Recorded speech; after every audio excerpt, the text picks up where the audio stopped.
जिसे भारत के इतिहास में भारत का प्रथम स्वतंत्रता संग्राम भी कहते हैं। 1857 का जो वर्ष था न केवल भारत के इतिहास में ही बल्कि विश्व के इतिहास में भी एक महत्वपूर्ण भूमिका अदा करता है। इस वर्ष भारतीयों ने अंग्रेजों को देश से निकालने की कोशिश की, जिसमें हम नाकाम अवश्य रहे, लेकिन इस नाकामी के पीछे भी हमारे कामयाबी के कदम थे। यह अकस्मात घटने वाली घटना नहीं थी। 1857 की क्रांति ये नहीं है कि भाई एक ही दिन में हो गई। इसके पीछे अनेक कारण थे और उन कारणों की वजह से 1857 की क्रांति आरंभ हुई। तो हम आज 1857 की क्रांति के कारणों के बारे में पढ़ेंगे। 1857 की क्रांति का जो पहला कारण है वो राजनीतिक कारण है, दूसरा प्रशासनिक कारण, सामाजिक कारण, धार्मिक कारण, आर्थिक कारण, सैनिक कारण और तात्कालिक कारण। तात्कालिक कारण क्या होता है कि उसे समय क्रांति क्यों हुई, 1857 में क्यों हुई, 56 में क्यों नहीं हो गई, इससे बाद में क्यों नहीं हो गई। तो ये जो कारण होते हैं ये तात्कालीन से संबंधित होते हैं, उस समय क्यों हुई।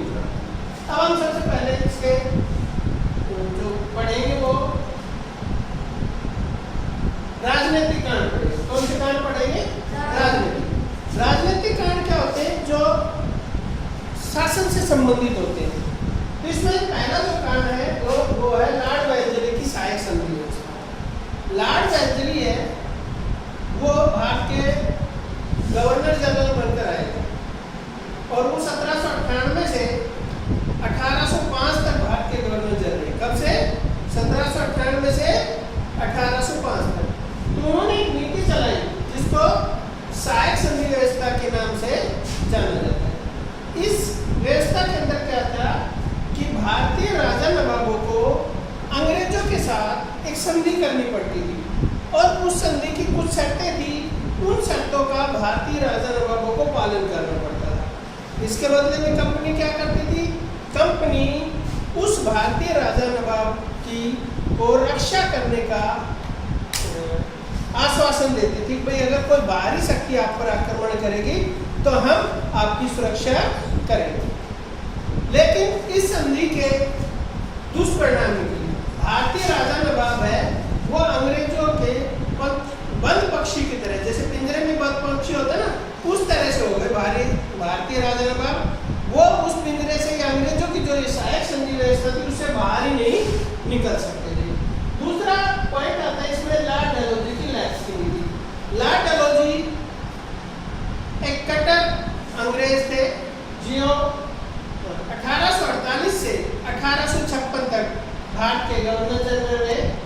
उन्होंने भारत में कट्टरवाद का चलन किया और इसके अंतर्गत उन्होंने भारतीय राजा नवाबों को अंग्रेजों में मिलाने के लिए जो वो कर सकते थे वो किया। इसके लिए उन्होंने लैप्स की नीति चलाई। कौन सी? लैप्स की नीति, जिसे इतिहास में हड़पने की नीति भी कहते थे। ये नीति क्या थी? इस नीति के अंतर्गत अगर किसी भारतीय राजा नवाब के यहाँ पुत्र पैदा नहीं होता था तो उस भारतीय राजा नवाब को की मृत्यु के बाद उसके राज्य को अंग्रेजी राज में मिला लिया जाता था। लॉर्ड डलहौजी की इस नीति के द्वारा बहुत से राज्यों को, जैसे सतारा, संबलपुर, झांसी, इन राज्यों को उनके राजा की मृत्यु के बाद अंग्रेजी राज में मिला दिया। तो इसका काफी विरोध किया था। इसके बाद नाना साहिब और बहादुर शाह जफर की पेंशन बंद कर दी। नाना साहिब मराठा से संबंधित थे और बहादुर शाह जफर अंतिम मुगल सम्राट थे। तो इनको ब्रिटिश सरकार ने जब अंग्रेजी राज में मिलाया था इनके राज्य को, तो एक पेंशन देने का आश्वासन दिया था। लेकिन अंग्रेजों ने वो राजा नवाबों की पेंशन बंद कर दी। बहादुर शाह, यहाँ तक कि बहादुर शाह जफर के पुत्रों को भी मार दिया था उन्होंने। तो ये भी एक 1857 क्रांति का राजनीतिक कारण है। भारतीय राज्यों को ब्रिटिश शासन के अधीन करना, बहुत से राज्यों को मिला लिया किसी न किसी तरीके से, जैसे भी, चाहे युद्ध के द्वारा, चाहे संधि के द्वारा, समझौते के द्वारा ब्रिटिश राज्य का विकास किया गया, ब्रिटिश राज्य को बढ़ाया गया उन्होंने इसके लिए जो भी नीति अपनाती थी वो अवध विलय। अवध विलय एक अलग ही टॉपिक है। अवध में को सहायक संधि व्यवस्था के अंतर्गत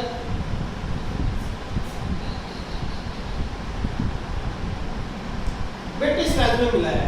अब क्या था कि अवध के शासक ने अंग्रेजों से सहायक संधि व्यवस्था की शर्तों के अनुसार शासन करना शुरू कर दिया था, लेकिन लॉर्ड डलहौजी ने अवध के शासक पर संधि का पालन न करने का आरोप लगाकर और इसे ब्रिटिश राज में मिला दिया।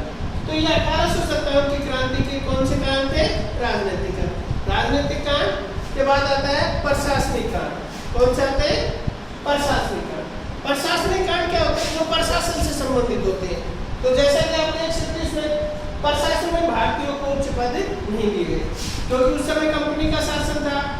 1857 से पहले आपको विदित भी होगा कि 1757 में प्लासी के युद्ध के बाद और फिर बक्सर के युद्ध के बाद अंग्रेज है वो व्यापारी से राजा बनने लगे और धीरे धीरे करके उन्होंने भारतीय राज्यों को अंग्रेजी राज मिला दिया। तो जो उनका प्रशासन था, अब जैसे ब्रिटिश या कंपनी के जो कर्मचारी थे वो तो संख्या बहुत कम थे, तो प्रशासन में काम कराने के लिए उनको किनकी आवश्यकता थी? भारतीयों की। और प्रशासन में भारतीयों का जो योगदान था उनके अंदर भारतीयों को उच्च पद नहीं दिए जाते थे, निम्न पद दिए जाते थे, छोटे पद दिए जाते थे, जैसे सिपाही वगैरह बना दी या वैसे मंत्री बना दी, बिल्कुल छोटे। प्रशासन में भारतीयों के साथ भेदभाव किया जाता था।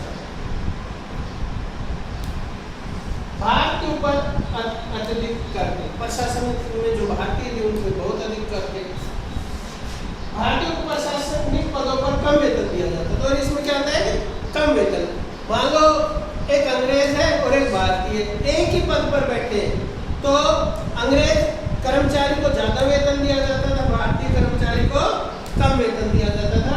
तो ये भी एक डिफरेंस था, भेदभाव किया जाता था भारतीयों के साथ 1857 की क्रांति से पहले प्रशासन के अंदर। फिर आता है सामाजिक कांड। सामाजिक कांड क्या होता है? समाज से संबंधित। जैसे कि आप देख सकते हो कि समाज के साथ भी उन्होंने, भारतीय समाज के साथ भी काफी छेड़छाड़ की और समाज में भी भारतीयों को नीचा दिखाने की कोशिश की। भारतीयों के साथ अच्छा व्यवहार नहीं करते थे, जैसे कि आपको पहले बताया गया है कि वो भारतीयों को हबसी, काले कुत्ते, निग्रो आदि कहकर पुकारते थे। अंग्रेजों का सामाजिक मान्यता भारतीयों पर थोपना, और जो अंग्रेजों की मान्यताएं थी वो जबरदस्ती भारतीयों पर थोपी कि आपको ये काम करना पड़ेगा, समाज में इस तरह से रहना पड़ेगा। उन्होंने अपनी जो नीतियां थी वो भारतीयों के ऊपर थोप दी। सामाजिक बुराइयों को दूर किया भी बहुत पुनर्विवाह हो गया। देखो ये कार्य अंग्रेजों की तरफ से अच्छे थे, जैसे सामाजिक बुराइयां थी उस समय, कन्यावध था, नरबली था, सती प्रथा थी, ऐसी बहुत सी सामाजिक बुराइयां थी जिनको अंग्रेजों ने दूर किया। इसी प्रकार विधवा स्त्री का विवाह नहीं होता था, तो लॉर्ड डलहौजी ने विधवा स्त्री को विवाह करने की आज्ञा प्रदान की, स्त्री कानून बनाया। लेकिन भारतीय लोगों ने इसको उल्टा समझा। भारतीय लोगों ने समझा कि हमारे सामाजिक जीवन में हस्तक्षेप कर रहे हैं, इसलिए उन्होंने भारतीयों का सामाजिक बुराइयों को दूर करने के लिए विरोध भी किया। ब्रिटिश शिक्षा को बढ़ावा, और फिर क्या है? उन्होंने समाज के अंदर कौन सी शिक्षा लागू कर दी? ब्रिटिश शिक्षा। अब ब्रिटिश शिक्षा लागू करने का उनका एक उद्देश्य था। ब्रिटिश शिक्षा भारत में लॉर्ड विलियम बेंटिंग के समय में लॉर्ड मैकाले ने की। लॉर्ड मैकाले उनके सहायक थे। अब उन्होंने, मैकाले ने श्लोक कहा है कि हम भारत में अंग्रेजी शिक्षा इसलिए लागू करना चाहते हैं कि हमें एक ऐसा वर्ग चाहिए जो रंग और जाति में तो भारतीय हो लेकिन विचारों में भी अंग्रेज हो। तो इस तरह से अंग्रेजों का मुख्य उद्देश्य भारत में अंग्रेजी शिक्षा का लागू करने का ये था कि इससे उन्हें सस्ते कर्मचारी मिल सकते थे जो दुभाषीय का काम कर सकते थे। दुभाषी मतलब अंग्रेजी को भी जानते थे, वो जान जाएंगे पढ़ने के बाद, वो भारतीय भाषाओं को जानते ही थे और उनको मन चाहे वेतन में वो रख सकते थे। इसके बाद नेक्स्ट आता है धार्मिक कर्म। अंग्रेजों ने भारतीय धर्मों का मजाक उड़ाया, भारतीयों को जबरदस्ती ईसाई बनाया, उन्हें पदोन्नति नहीं मिली भारतीयों को। भारतीय सैनिक जो धर्म के थे उनको ऊंचे पद नहीं दिए प्रशासन में या सेना में, जहाँ भी थे। वंशों ने हिंदू कानून में बदलाव एक क्या किया कि अंग्रेजों ने कानून बना दिया जिसको वंशों ने हिंदू कानून कहते हैं। इसके अंदर क्या था कि अगर कोई भारतीय ईसाई धर्म स्वीकार करेगा तो उसको उसकी संपत्ति में यों का हिस्सा बना रहेगा, अदरवाइज उसकी संपत्ति को ब्रिटिश सरकार जब्त कर लेगी। भारतीय मंदिर व मस्जिदों को तोड़ दिया, भारतीय मंदिर और मस्जिदों को नुकसान पहुंचाया गया। इसको उत्तराधिकारी कानून भी बोलते हैं। मंदिर मस्जिद तोड़ दिए गए और चर्च या जो अंग्रेजों के धार्मिक स्थल थे उनकी स्थापना की गई। फिर आता है आर्थिक कारण। आप चित्र में देख सकते हो कि किस तरह से अंग्रेज है वो भारतीयों के साथ दुर्व्यवहार करते थे, जबरदस्ती कर वसूल करते थे। आर्थिक कारण में क्या आता है, किसानों और जमींदारों पर अत्यधिक भूमि कर लगा दिए थे। क्या लगा दिए थे? बहुत ही ज्यादा भूमि कर थे और उन करों को उतारने में किसानों और जमींदारों का सब कुछ बिक जाता था। भारतीय उद्योगों को नष्ट कर दिया। ब्रिटिश सरकार ने क्या किया कि भारतीयों से कच्चा माल ले जाते और तैयार माल लाकर ऊंचे दामों पे बेचते। कच्चा माल यहाँ से सस्ते में खरीदते, तैयार माल लाकर ऊंचों में बेचते। तो इससे क्या होगा, भारतीय अर्थव्यवस्था या उद्योग धंधे वो नष्ट हो गए। कच्चा माल सस्ते दाम पर और तैयार माल ऊंचे दाम पर बेचते। और भारतीय जो हस्तशिल्प कला थी, जो हाथ से सामान बनाते थे कपड़े वगैरह, उनको बिल्कुल अंग्रेजों ने नष्ट कर दिया। भारतीय उद्योग धंधों को नष्ट कर दिया। उनके स्थान पर ब्रिटिश उद्योग धंधे हैं वो स्थापित होते चले गए, जिससे भारतीय उद्योग बिल्कुल नष्ट हो गए। सैनिकान है सैनिकों से संबंधित। जब आपने अलग अलग पढ़े तो हम उनको पढ़ राजनीतिक कांड, प्रशासनिक कांड, धार्मिक कांड, आर्थिक कांड, तो वो उन्हीं से संबंधित है। अब आता है सैनिक कांड। बस सेना में भारतीयों के साथ क्या भेदभाव किया जाता था? सेना में भारतीयों के साथ काफी भेदभाव किया जाता था। भारतीय सैनिकों को अंग्रेज सैनिकों की अपेक्षा कम वेतन दिया जाता था। भारतीय सैनिकों को उच्च पद नहीं दिए जाते थे। भारतीय सैनिकों को घरों से दूर भेजा जाता था।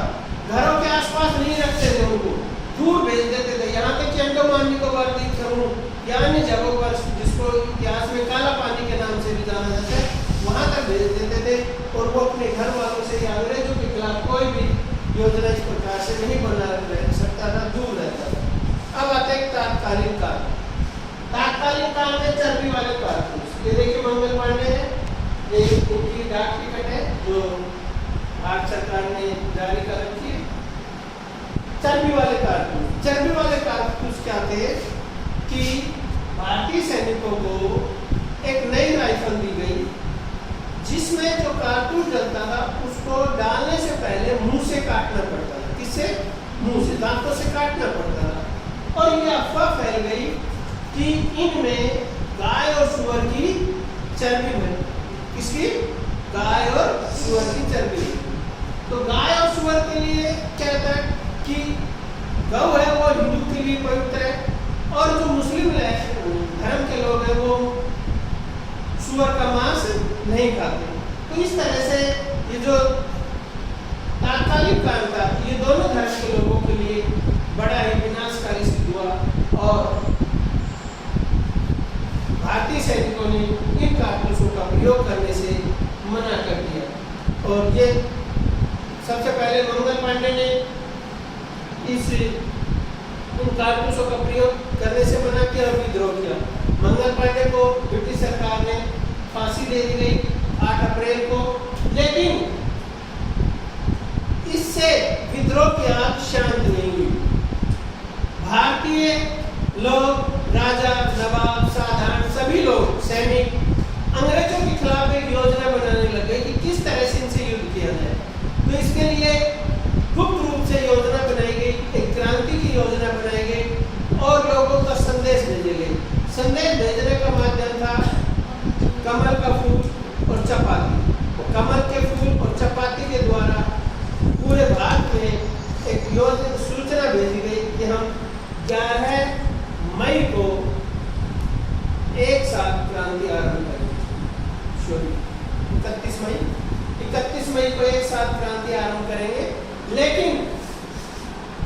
मई को ही मेरठ छावनी से क्रांति आरंभ हो गई। 11 को भारतीय सैनिक है वो दिल्ली आ गए और उन्होंने बहादुर शाह जफर को अपना नेता घोषित कर दिया। किसको? बहादुर शाह जफर को। इस तरह से 1857 की क्रांति आरंभ हुई। जगह जगह पर अंग्रेजों के खिलाफ विद्रोह किए गए, लेकिन अंग्रेजों ने इस विद्रोह को दबाने के लिए भरसक कोशिश की और उसमें उनको सफलता भी मिली।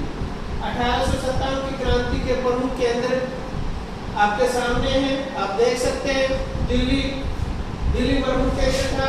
इसमें क्रांति का नेतृत्व बहादुर शाह जफर ने किया। जॉन निकोलस के नेतृत्व में बहादुर शाह जफर से युद्ध करने के लिए सेना भेजी गई, जिसमें जॉन निकोलस को सफलता मिली। दूसरा, लखनऊ में बेगम हजरत महल ने क्रांति का नेतृत्व किया। वहां पर हेनरी लॉरेंस